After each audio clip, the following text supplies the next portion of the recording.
est ainsi proclamé élu président de la République comme ayant obtenu la majorité des suffrages exprimés.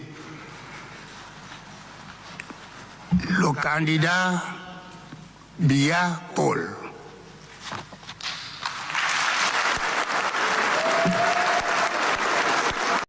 Bonjour à tous et bienvenue dans cette chronique. Vous l'avez sûrement appris comme moi que le célèbre Paul Biya a été reconduit pour un nouveau mandat comme président de la République du Cameroun. Pour rappel, Paul Biya a aujourd'hui 92 ans, devenant le président le plus âgé au monde. Revenons un peu en arrière. Durant sa campagne électorale, on a constaté qu'il était incapable de se déplacer normalement, d'animer des meetings, de s'adresser directement à la foule ou même de participer activement aux grands débats nationaux.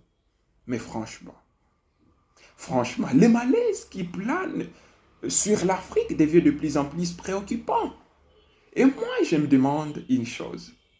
Pourquoi dans nos constitutions africaines, l'on fixe toujours l'âge minimum entre 35 et 40 ans pour briguer la présidence, mais on ne fixe jamais d'âge maximum? Je crois que cette réalité devrait nous interpeller.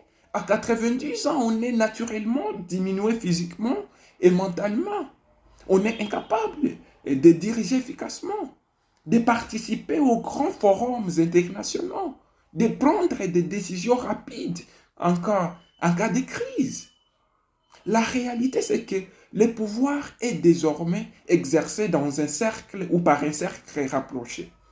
Et qui former des conseillers, des membres de la famille et des collaborateurs. Mais une question se pose également.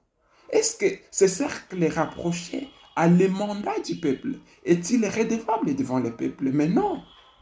Nous devons sérieusement réfléchir à inscrire dans nos constitutions une limite d'âge maximum pour exercer la présidence.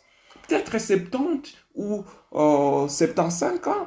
C'est d'ailleurs le cas dans certaines démocraties avancées. Parce qu'au-delà de la personne, c'est l'avenir de la nation qui est en jeu.